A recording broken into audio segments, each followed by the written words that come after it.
আসসালামু আলাইকুম প্রিয় দর্শক মণ্ডলী। এবার আমাদের আলোচনা সূরা আল ফাতিহা আয়াত নাম্বার ৩। আর সেটা হলো মালিক ইয়াউমিদ্দিন, অর্থাৎ বিচার দিনের মালিক, অধিপতি। আমাদের আলোচনার বিষয়বস্তু আজ এটাই। এই আয়াতের সাদৃশ্য নিয়ে কোরআনুল কারীমের বিভিন্ন আয়াত আমরা উপস্থাপন করার চেষ্টা করব।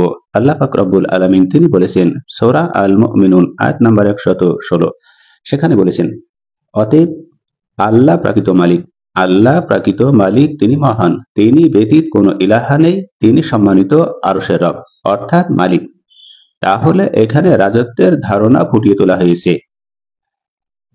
সূরা আল ফাতিহা আয়াত নাম্বার ৩, মালিক ইয়াউমিদ্দিন, এই আয়াতের সাদৃশ্য নিয়ে কোরআনুল কারীমের আরো আয়াত সূরা আল হাসর আয়াত নাম্বার ২৩, সেখানে আল্লাহ পাক রব্বুল আলামিন বলেছেন, হুয়াল্লাহুল্লাযী লা ইলাহা ইল্লা হুয়াল মালিকুল কুদ্দুস, তিনি আল্লাহ, তিনি ব্যতীত কোনো ইলাহা নেই, তিনি মালিক।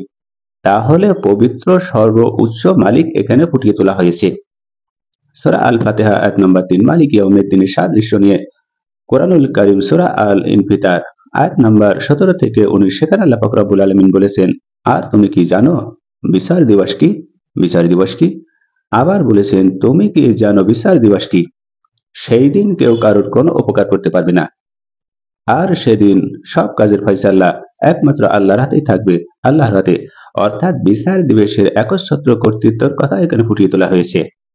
সূরা আল ফাতিহার আয়াত নাম্বার ৩, মালিক ইয়াউমিদ্দিন, এই আয়াতের সাদৃশ্য নিয়ে সূরা আল ফাতির আয়াত নাম্বার ১৩, সেখানেও আল্লাহ বলেছেন, আরো বলেছেন, তিনি বৃষ্টির পূর্বে সুসংবাদ স্বরূপ বায়ু প্রেরণ করেন, অবশেষে যখন তা ভারী মেঘমালা বয়ে নিয়ে আসে,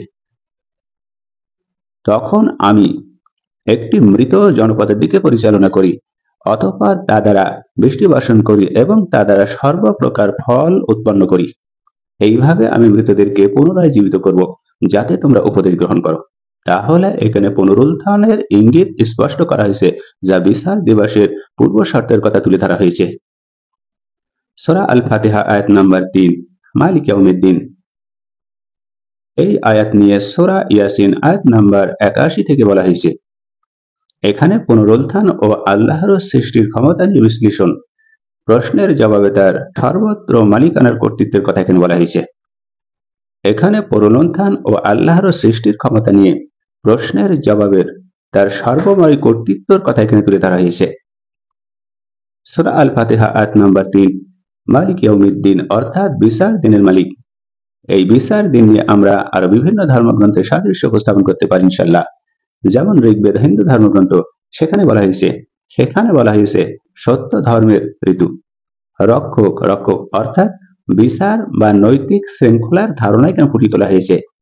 আরো বলা হয়েছে বরুণ, অর্থাৎ সমুদ্র ও নৈতিক আইনের দেবতা, যিনি পাপের শাস্তি দেন। তাহলে বিচারকের ভূমিকা এখানে উপস্থাপন করা হয়েছে। আর যদি আমরা দেখি ভগবদ গীতা, হিন্দু ধর্মগ্রন্থ, অধ্যায় 18 শ্লোক 61-তে বলা হয়েছে, ঈশ্বর সর্বভূতানাং, অর্থাৎ সকল প্রাণীর ঈশ্বর। তাহলে এখানে সর্বোচ্চ নিয়ন্ত্রক হিসেবে এখানে ফুটিয়ে তোলা হয়েছে। আরো বলা হয়েছে হিন্দু ধর্মগ্রন্থ গীতা অধ্যায় 9 শ্লোক 18-তে, সেখানে বলা হয়েছে, গতি ভার্তা প্রভু সাক্ষী। তাহলে তিনি গতি দানকারী, পালনকর্তা, প্রভু, সাক্ষী, অর্থাৎ মালিকানার বিভিন্ন দিক তুলে ধরা হয়েছে। তাহলে কর্মফলের এর ধারণা, এর পরিণতি পরকালীন জীবন বা পুনর্জন্মের মাধ্যমে ধারণা বিচারের মাধ্যমে ফুটিয়ে তোলা হয়েছে।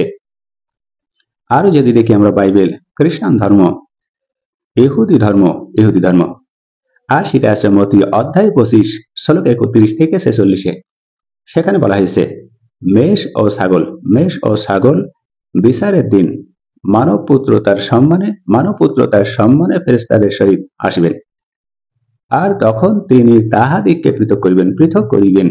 তাহলে বিচার দিবসের স্পষ্ট এখানে চিত্র হলো, যেখানে যিশুর ঈশ্বরের বিচারক হিসেবে কথা বলা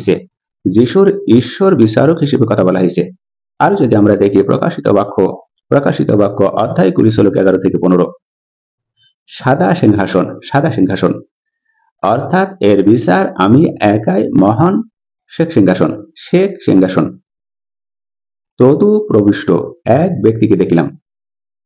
মৃতরা তাহাদের কর্ম অনুসারে বিচার হলো।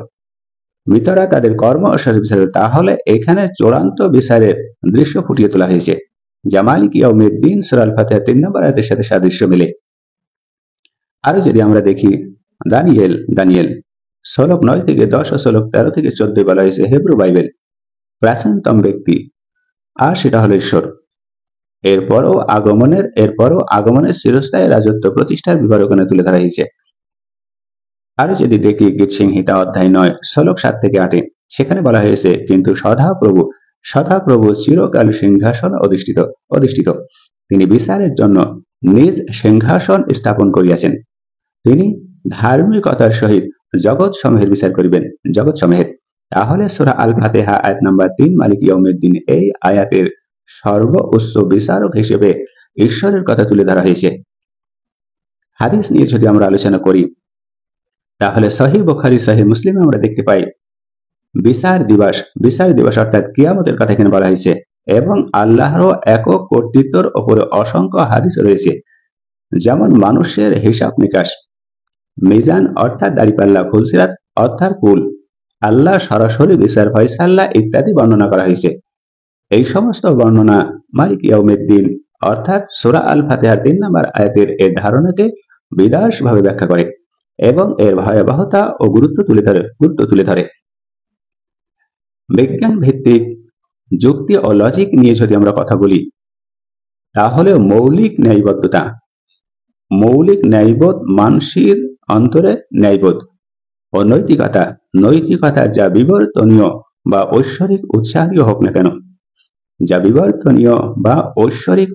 হোক না কেন, এই ধারণার সাথে সামঞ্জস্যপূর্ণ যে চূড়ান্ত ন্যায় বিচার হওয়া উচিত। এই জগতের সবাই তার প্রাপ্য পুরস্কার বা শাস্তি পায় না। মালিক ইয়াউমিদ্দিন এই বিশ্বাস দেয় যে একটি চূড়ান্ত পূর্ণ অঙ্গ নিখুঁত বিচার অনিবার্য, যা দুনিয়ায় কার্যকারণ হয় না। কার্যকারণ নীতি নিয়ে যদি আমরা দেখি, মহাবিশ্বের মৌলিক নীতি যে প্রতিটি ক্রিয়ার একটি সমান বিপরীত প্রতিক্রিয়া থাকে, মালিক ইয়াউমিদ্দিন এই নীতির চূড়ান্ত পরিণতি হিসেবে দেখা যেতে পারে যে প্রতিটি ভালো মন্দ কাজের জন্য একটি পরিপূর্ণ ও চূড়ান্ত জবাবদিহিতা অনিবার্য। বিশ্বজগতের শৃঙ্খলা মহাবিশ্বের অত্যন্ত জটিল ও সুশৃঙ্খল নিয়ম, যা ভৌত বিজ্ঞান, রসায়ন, জীবন বিজ্ঞান এই ধারণার সাথে সামঞ্জস্যপূর্ণ যে এর একজন সর্বোচ্চ শক্তি নিয়ন্ত্রক অর্থাৎ মালিক আছেন, যিনি এই শৃঙ্খলা বজায় রাখেন এবং অবশ্যই নৈতিক শৃঙ্খলারও মালিক হবেন। তাহলে আরবি থেকে বাংলায় অনুবাদের সতর্কতা আমাদেরকে নিয়ে কথা বলতে হবে। আরবি অনুবাদের বাংলা সতর্ক হলো, মূল বার্তা হলো মালিক অর্থাৎ অধিপতি, যিনি পূর্ণ কর্তৃত্ব ও নিয়ন্ত্রণ রাখেন। অনুবাদে হবে রাজা। এই রাজা শব্দটি ব্যবহার করা যায়, কিন্তু মালিক শব্দটি মালিকানার গভীর অর্থ অর্থাৎ অধিকার, নিয়ন্ত্রণ, দায়িত্ব সবচাইতে ভালোভাবে প্রকাশ করে। রাজা শব্দের রাজত্বের ধারণা এটা প্রাধান্য নয়, যা এখানে যথেষ্ট নয়।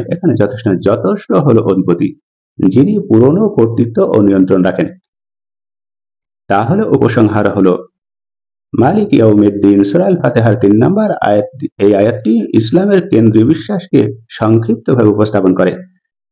আল্লাহ একমাত্র সর্বোচ্চ সত্তা, যিনি পুনরুত্থান দিবসে অর্থাৎ কিয়ামত একক ও নিরঙ্কুশ কর্তৃত্বের সাথে মানব জাতির চূড়ান্ত বিচার ও প্রতিদান প্রদান করবেন। এই ধারণার প্রতিধ্বনি কোরআনের বিভিন্ন আয়াতে এবং হাদিসের বিস্তারিত বর্ণনায় এবং অন্যান্য প্রধান ধর্মগ্রন্থের বেদ, গীতা, বাইবেল ন্যায় বিচার, চূড়ান্ত কর্তৃত্ব ও প্রতিদানের ধারণার মধ্যে পাওয়া যায়। যেমন মানুষের মৌলিক ন্যায়বোধ এবং মহাবিশ্বের কার্যক্রম নীতির আলোকেও এই বিশ্বাস যৌক্তিক ভিত্তি রয়েছে।